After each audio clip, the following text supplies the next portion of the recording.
오늘 본문의 말씀을 가지고 하나님은 사랑입니다라는 제목으로 함께 말씀 나누도록 하겠습니다. 어느덧 시간이 흘러서 6월의 마지막 주가 되었습니다. 여러분들이 기도해 주신 덕분에 10여일의 호주 선교를 잘 마치고 돌아왔는데요. 호주라는 곳에 처음 가봤고 특별히 호주의 케언즈라는 이 도시에 다녀왔습니다. 그곳에서도 하나님의 역사와 하나님의 기적이 일어나고 있었고요. 또 함께 기도할 때 손을 얹고 기도하니까 또 하나님께서 그 문제를 풀어주시고 또 회복되게 하시고 치유되게 하시는 놀라운 역사와 기적을 맛보고 돌아왔습니다. 어디를 가든지 하나님은 살아계시고 기도의 능력이 나타나게 되고 놀라운 역사와 회복을 주시는 하나님이심을 다시 한번 마음에 새기고 돌아오게 되었습니다. 기도해 주신 모든 성도님들께 이 자리를 빌어서 감사의 말씀을 드립니다. 앞으로 이제 이게 어떻게 연결되어질지 기대하는 마음이 있어요. 우리 학생들이나 청년들이나 또는 우리 성도님들이 함께 선교를 갈 수 있는 그런 비전 그런 마음을 품고 함께 그렇게 도전했으면 좋겠고요. 이를 위해서 함께 기도해 주시면 너무너무 감사하겠습니다. 자, 이제 리딩지어스가 딱 2주 남았습니다. 여러분 마지막까지 최선을 다해 주시고 또 하나님께서 이 성경을 읽을 때 또 하나님께서 허락해 주신 말씀을 통해서 우리의 삶이 회복되어지고 또 치유되어지는 그런 모든 성도님들이 다 되셨으면 좋겠습니다. 자, 오늘은 요한일서 4장 말씀을 같이 함께 살펴보려고 하는데요. 여러분 오늘날의 이 세상의 흐름을 보게 되면 이 사랑이 메마른 시대라고들 우리가 이야기하는 것을 보게 되죠. 사랑이 식어버리고 관계가 보면 소원해지고 또 인간적인 따뜻함이 점점 부족해지고 우리의 어떤 그런 분위기들이 삭막해지는 그런 시대를 우리가 살아가고 있는 것을 보게 되죠.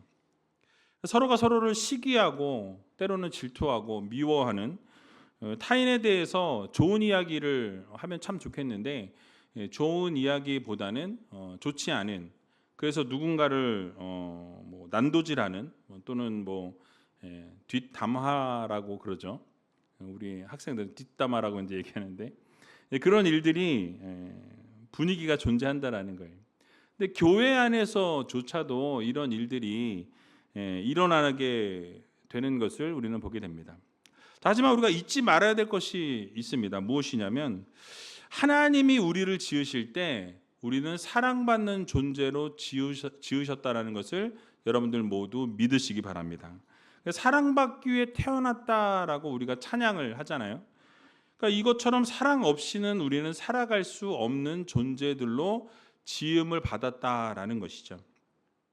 그래서 현대 사회가 아무리 발전하고 아무리 기술이 넘쳐나고 달라진다 하여도 이 사람들의 마음 한켠에는 어떤 마음이 있습니까? 사랑을 받고자 하는 마음, 사랑을 갈구하는 그런 갈망이 우리의 마음 가운데 심겨져 있다라는 것이죠.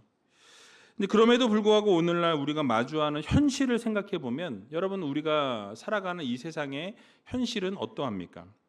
사랑을 이야기하면서도 우리의 마음 가운데는 미움이 가득한 그러한 모습을 우리는 보게 되는 것이죠.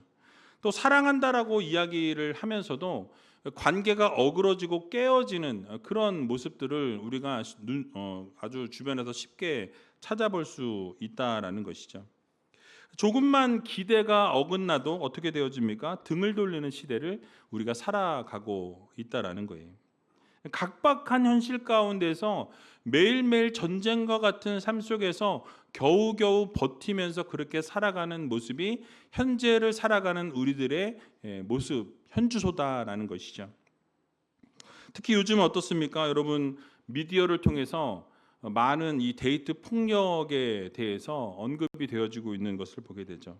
그러니까 사랑이 마음대로 안 되면 헤어지자라는 이야기를 들었을 때 그것을 받아들이는 것이 아니라 폭력을 행사하거나 생명을 해치는 그런 안타까운 시대가 오늘날의 이 시대라는 사실이에요.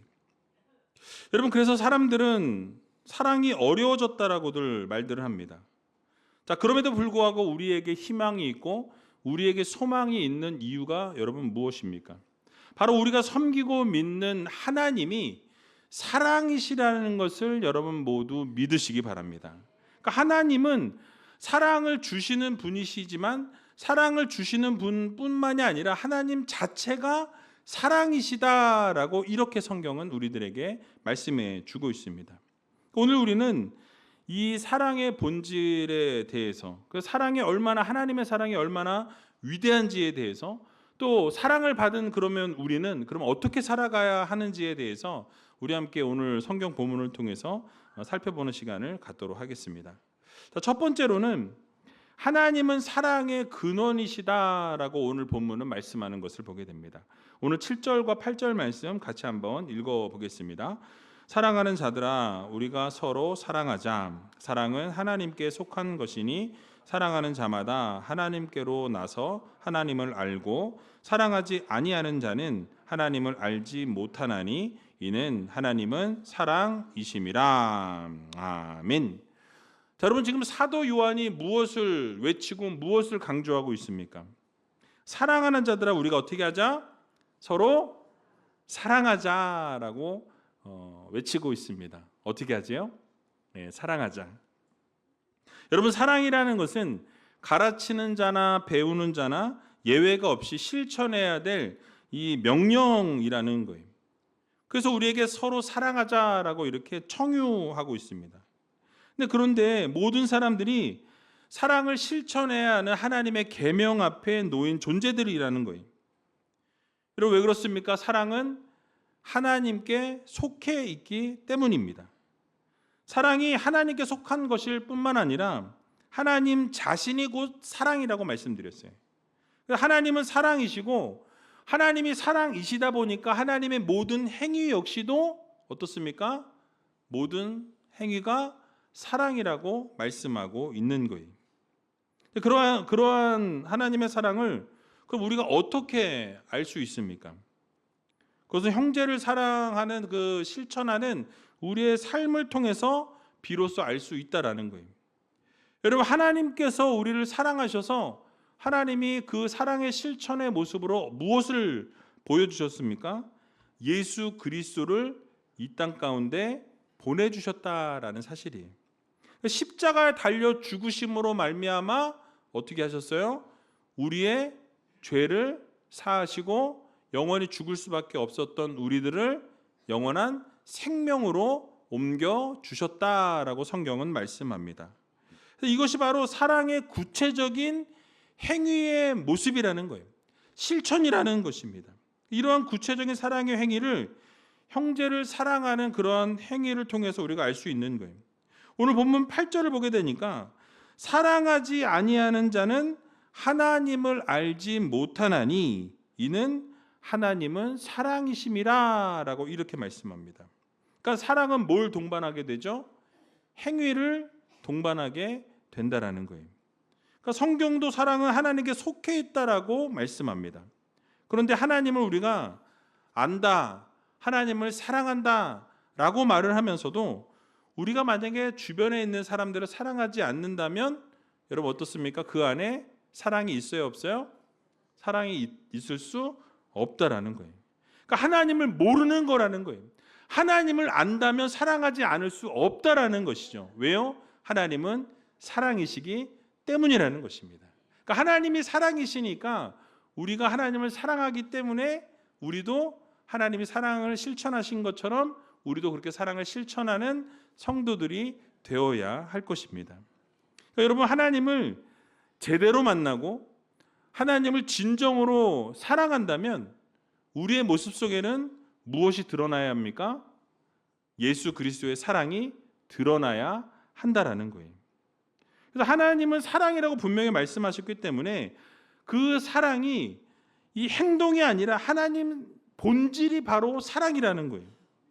그래서 하나님은 사랑의 근원이시고 존재 자체가 사랑이시기 때문에 하나님을 진정으로 사랑하는 자들은 그냥 사랑이 드러나는 거예요. 여러분들의 삶의 모습 속에서 예수 그리스도의 향기가 드러나고 예수 그리스도의 편지로서의 삶이 드러나게 되어 있다라는 것이죠. 그래서 하나님의 사랑의 성품을 우리가 닮아가고 그렇게 쫓아가는 성도들이 되어야 할 것입니다. 자, 그러나 반대로 어떻습니까? 사랑하지 아니하는 자는 어떻게 한대요? 하나님을 알지 못한다라고 이렇게 말씀하죠. 왜 그렇습니까? 하나님은 사랑이시기 때문에 그래요. 여러분, 사랑 없이는 신앙생활을 할 수 없다라고 말씀합니다. 우리가 아무리 많은 예배를 드리고 아무리 많은 기도를 하고 하나님 앞에 헌신하고 봉사를 많이 한다 할지라도 사랑이 없다면 그 사람은 정말 하나님을 사랑하는 사람이 아닐 수 있다라는 거예요. 겉으로 보여지는 모습일 뿐이라는 거죠. 그러니까 여러분, 사랑은 신앙의 열매가 아니라 신앙의 본질이라고 말씀합니다. 예수님께서도 이 계명을 말씀하실 때 그 첫째도 사랑이요 둘째도 사랑이라 그랬어요. 그러니까 하나님을 사랑하고 내 이웃을 내 몸과 같이 사랑하라고 명확하게 말씀하시는 것을 우리는 보게 됩니다. 여러분, 사랑이 없는 신앙 상상할 수 있습니까? 상상할 수 없다라는 거예요. 사랑이 없는 교회, 여러분 어떻습니까? 사랑이 없다면 진정한 교회라고 말할 수 없다라는 사실이에요. 그러니까 사랑이 없는 공동체는 아무리 화려하고 무엇인가 잘 되는 것 같아 보일지라도 그 속에 하나님이 계시지 않다면 여러분 어떻습니까? 그 공동체는 하나님이 기뻐하시는 공동체가 될 수 없는 것입니다. 결국 서로 사랑하자라는 이 말씀은 단순한 권면이 아니라 하나님을 아는 자라면 반드시 나타나야 할 삶의 방식이라는 거예요. 여러분들이 이 세상 가운데 살아가게 될 때 하나님을 사랑하고 하나님을 믿고 하나님을 진짜 바르게 섬기고 있는 성도라면 여러분들의 삶 속에서 무엇이 나타나야 합니까? 예수 그리스도의 사랑이 나타나야 한다라는 거예요. 그 사랑은 어떠한 사랑입니까?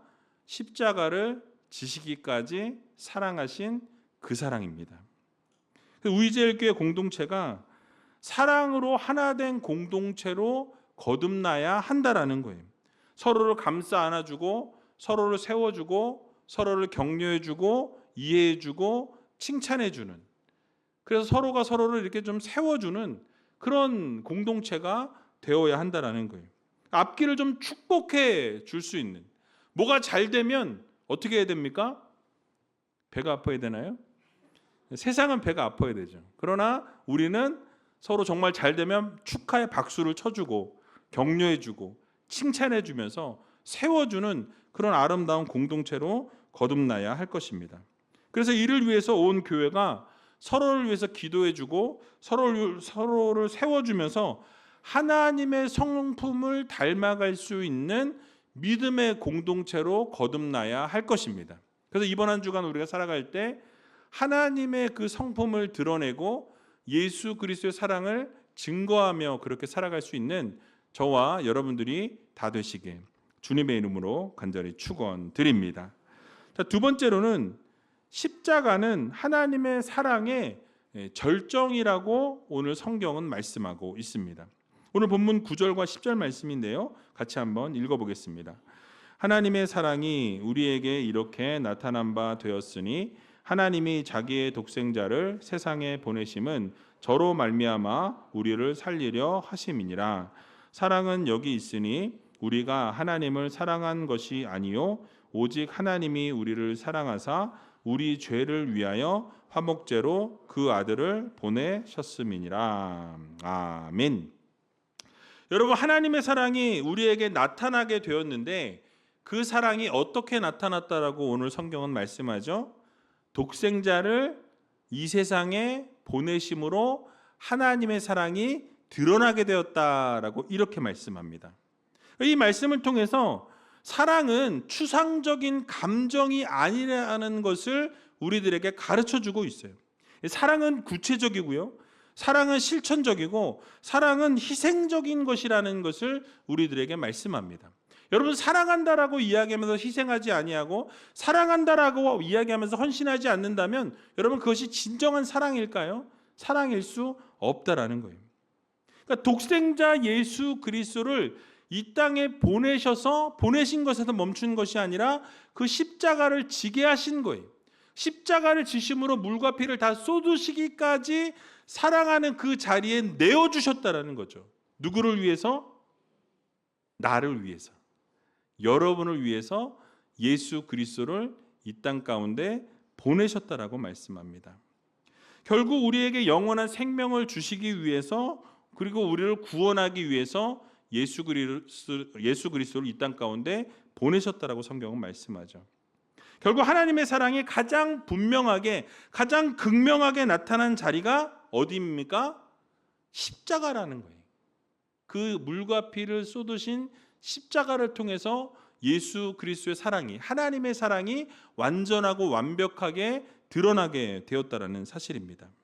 그래서 하나님께서 독생자 예수 그리스도를 이 땅 가운데 보내어 주신 이유가 오늘 본문 9절에 나와 있는데요. 보니까 뭐라고 말씀하죠? 우리를 살리기 위해서 보내셨다라고 말씀합니다.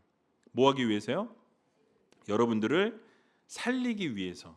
그러니까 영원히 죽을 수밖에 없었던 우리들을 영원한 생명으로 옮겨주시기 위해서 예수 그리스도를 이 땅 가운데 보내셨다라고 말씀하죠. 그리고 그 보내시는 데 있어서 이 내용들을 보게 되니까 우리가 하나님을 사랑해서 하나님이 예수 그리스도를 우리에게 보내신 것이 아니라 순서가 어떻게 됩니까? 하나님이 우리를 사랑하셔서 예수 그리스도를 이 땅에 보내셨다라고 말씀하는 것을 보게 됩니다. 그러니까 우리를 살리기 위해서, 우리를 너무나 사랑하시니까 우리가 죽어가는 그대로 내버려 두지 아니하시고 예수 그리스도의 십자가를 통해 우리를 살려내시기 위해서 이 땅 가운데 주님을, 독생자를 보내신 거예요. 자, 여러분, 우리는 어떠한 사람들이었다고 성경은 말씀합니까? 본질상 진노의 자녀라고 성경은 말씀합니다. 우리는 진노의 자녀들이었어요. 하나님을 대적하는 자들이었습니다. 하나님과 관계가 완전히 깨어지고 벌어지고 하나님을 등졌던 사람들이 바로 우리였다라는 거예요. 그래서 죄에 빠져 죽을 수밖에 없었던 존재들이 바로 우리였다라고 성경은 말씀합니다. 그러나 하나님은 어떻게 하셨습니까? 우리를 먼저 사랑하셔서 그 자리에 그대로 우리를 두지 아니하시고 독생자 예수 그리스도를 죽음으로 내모시기까지 우리를 사랑하셨다라고 성경은 말씀하고 있는 것입니다. 그래서 놀라운 은혜와 사랑을 우리에게 부어주신 거예요. 이것이 바로 은혜라고 말씀합니다. 그러니까 무조건적인 하나님의 사랑, 아가페의 사랑, 일방적인 하나님의 사랑이라는 것이죠. 우리가 하나님을 사랑하기 전에 하나님이 우리를 먼저 사랑하신 거예요. 우리가 하나님을 바라보고 하나님을 경배하고 하나님의 앞에 예배하기 이전에 하나님이 먼저 여러분을 선택하시고 하나님이 자녀 삼으시고 백성 삼으시고 너는 내 아들이라 내 딸이라 하나님이 선포하셨다는 것을 여러분 모두 믿으시기 바랍니다. 여러분, 그래서 어떻게 하셨어요? 죄 가운데 있는 우리들을 사랑하셔서 화목제물을 이 땅 가운데 보내셨다라고 성경은 말씀합니다. 그 화목제물이 누구십니까? 예수 그리스도라고 말씀하죠. 여러분, 여기서 화목제물이라는 이 단어는 매우 중요합니다. 구약의 제사 제도에서 나오는 용어인데요. 이 용어의 의미는 무엇이냐면 이 화목제물은 죄를 덮는 거예요. 그 모든 죄를 덮고 분노를 또 다 가라앉히고 깨어졌던 모든 관계가 회복되어지도록 인도해 주는 이 제물이 바로 이 화목 제물이다라는 거죠.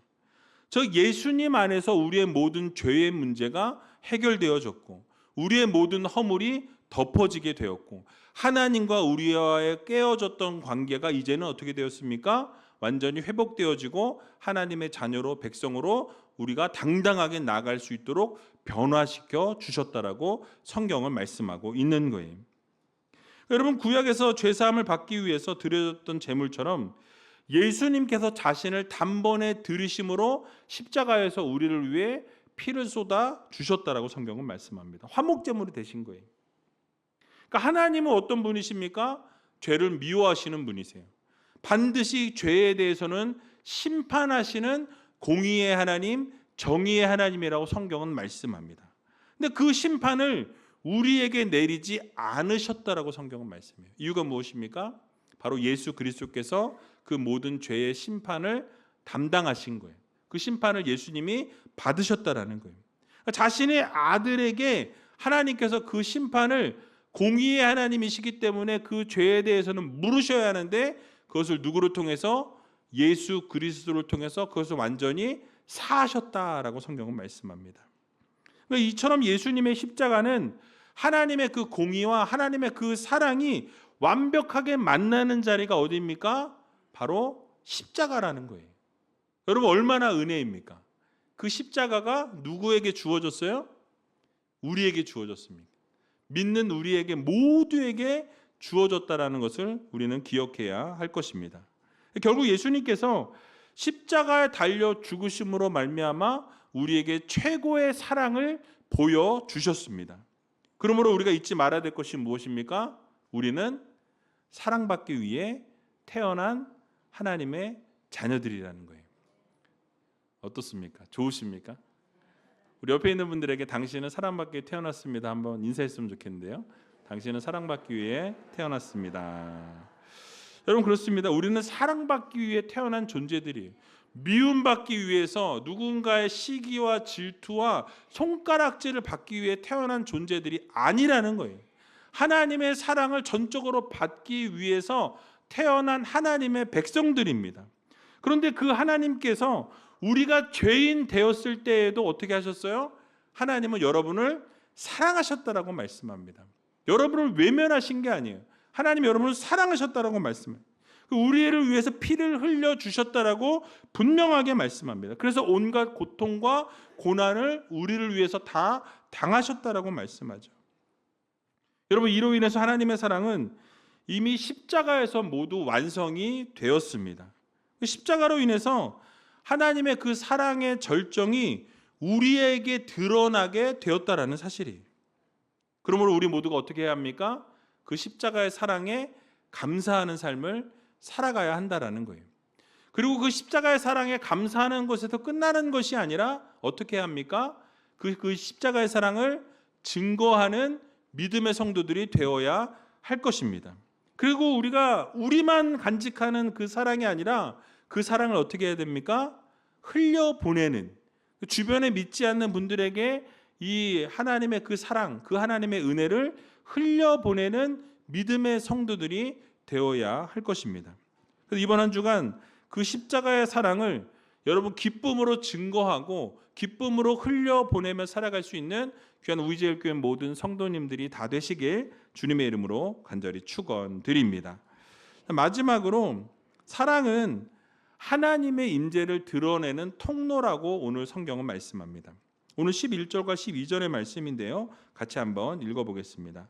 사랑하는 자들아 하나님이 이같이 우리를 사랑하셨은즉 우리도 서로 사랑하는 것이 마땅하도다. 어느 때나 하나님을 본 사람이 없으되 만일 우리가 서로 사랑하면 하나님이 우리 안에 거하시고 그의 사랑이 우리 안에 온전히 이루느니라. 아멘. 자, 여러분 사도 요한이 지금 성도들을 향해 뭐라고 부르죠? 사랑하는 자들이다라고 이렇게 부릅니다. 이 호칭 자체가 하나님의 사랑을 받은 자들이라는 의미를 내포하고 있어요. 즉 우리는 무엇입니까? 하나님의 사랑을 받은 존재들이다. 하나님이 사랑하시는 선택하신 하나님의 백성들이다라는 그런 말씀인 거예요. 그러므로 사랑을 받은 우리가 어떻게 해야 합니까? 말씀드린 것처럼 그 사랑에 대한 응답으로 우리는 반응해야 한다라는 거예요. 응답으로 그 사랑이 나타나야 한다라는 것입니다. 그래서 뭐라고 말씀하고 있습니까? 하나님이 이같이 우리를 사랑하셨으니까 우리도 어떻게 한다고 말씀하죠? 서로 사랑하는 것이 마땅하다라고 말씀합니다. 그러니까 하나님이 우리를 사랑하셨으니까 우리도 서로 사랑하는 것이 어떻다? 예, 마땅하다, 당연하다라고 이렇게 성경은 말씀해주고 있는 것이죠. 근데 중요한 게 뭐냐면 이같이 사랑하셨다라고 말씀하죠. 여러분 이같이 사랑하셨다는 것이 무엇입니까? 바로 십자가의 사랑으로 우리를 사랑하셨다라는 거예요.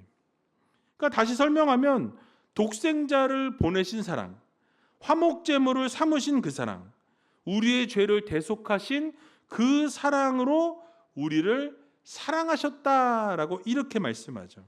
그러니까 그런 방식으로 우리를 사랑하셨기 때문에 이런 사랑을 받은 우리는 어떻게 해야 됩니까? 우리도 동일하게 그 사랑을 우리가 받았으니 그 사랑을 우리가 주변에 주고 그 사랑을 함께 나누는, 그렇게 살아가는 것이 마땅하다라고 이렇게 성경은 말씀합니다.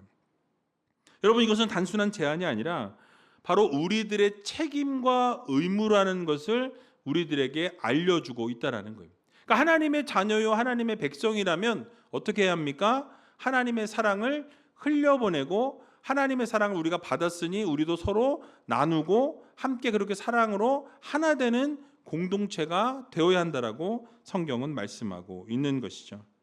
그래서 여러분 어떻습니까? 결국 이게 당연한 도리이기 때문에 하나님이 우리를 용서하셨으니 우리 주변에 있는 사람들 어떻게 해야 돼요? 때로는 미워도 용서할 수 있는, 그래서 하나님이 우리의 죄를 덮어주셨으니까 우리도 옆에 있는 사람들의 허물을 덮어줄 수 있는 그런 성도들이 되어야 할 것입니다.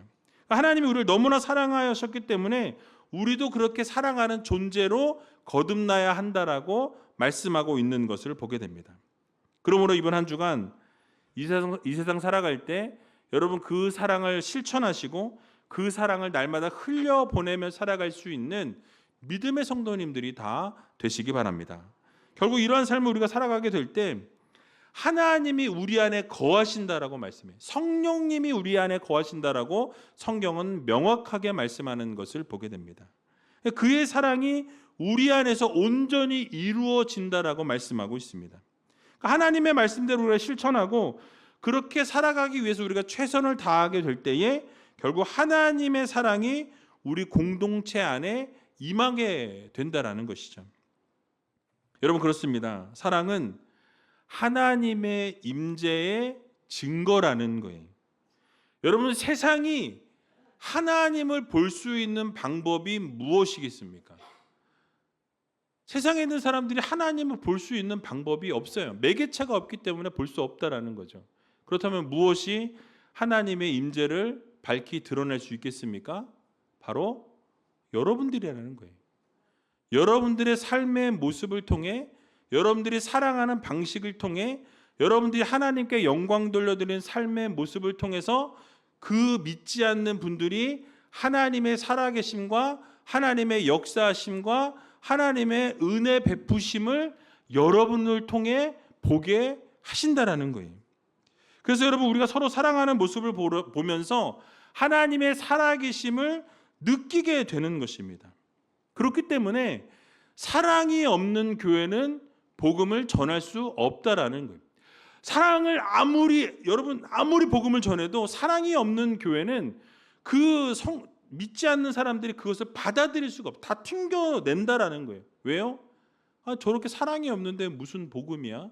무슨 전도야? 이럴 수 있다라는 거죠. 사랑이 없는 성도는 세상을 향해 하나님의 존재를 증거할 수 없다라는 거예요. 이유가 무엇입니까? 사랑이 없는데 어떻게 하나님을 보여줄 수 있겠어요? 사랑이 없는데 어떻게 하나님을 나타낼 수 있겠습니까? 여러분의 모습을 보고 여러분들의 그 전도와 그 삶의 방식을 통해서 하나님을 볼 수 있는 건데, 하나님을 보지 못하는 그들이 어떻게 교회 안으로 발걸음을 옮길 수 있겠냐라는 것입니다. 여러분, 교회의 진정한 부흥은 사랑이 회복될 때 이루어지게 됩니다. 여러분, 성도의 능력은 사랑이 넘쳐날 때 이루어진다라는 거예요. 여러분, 그래서 세상에 사랑이 없는 성도가 세상을 향해서 하나님을 드러낼 수 없는 것은 너무나 당연하다라는 거예요. 여러분, 일주일간의 삶을 여러분 한번 돌아보시기 바랍니다. 과연 나는 예수 그리스도를 나의 삶으로 증거하고 있는가? 나는 살아가면서 예수 그리스도의 향기를 드러내며 살아가고 있는가? 여러분이 여러분 스스로를 제일 잘 아실 거라고 저는 생각합니다. 여러분, 세상은 미워하고 시기하고 질투하고 서로가 서로를 밀어내는 그러한 경쟁 구도에서 살아가고 있지만, 여러분, 교회만큼 어떻게 합니까? 서로가 서로를 사랑하고 이해하고 덮어주고 더욱더 격려해주고 칭찬해주는 그런 아름다운 공동체로 거듭나야 할 것입니다. 품어주어야 한다는 거예요. 여러분, 교회에서 품어주지 못하고 교회에서 사랑해주지 못한다면 여러분, 교회는 존재할 이유 자체가 없다라는 거예요. 여러분, 이 우이동 땅에 53년 전에 이곳에 하나님이 교회를 세우신 목적이 무엇이겠습니까? 우리 그냥 잘 먹고 잘 살으라고 여기에 하나님이 교회를 세우셨어요? 아니라는 거예요. 여러분, 이 교회를 통해서 하나님의 영광이 드러나길 원하시고, 믿지 않는 자들에게 복음이 선포되기를 원하시고, 또 믿지 않는 그분들이 우리들의 모습을 통해서 하나님의 영광을 보기를 원하신다는 것을 여러분들 모두 기억하시기 바랍니다. 하나님의 임재가 여러분들의 사랑의 모습으로 나타나야 한다는 거예요. 그러므로 이번 한 주간 살아가실 때 하나님의 존재를, 하나님의 임재하심을 여러분들의 삶으로 드러내는 믿음의 성도님들이 다 되시기 바랍니다. 하나님이 원하시는 것은 그거예요. 세상 가운데서 빛과 소금 역할을 감당하고 예수 그리스도를 드러내고 예수 그리스도 향기를 전하면서 살아가기를 원하신다라는 이 사실을 마음에 새기시고, 이번 한 주간 정말 하나님의 영광을 드러내시고 하나님의 임재하심을 여러분들 삶으로 나타내시고 보여주실 수 있는 저와 여러분들이 다 되시길 주님의 이름으로 간절히 축원드립니다.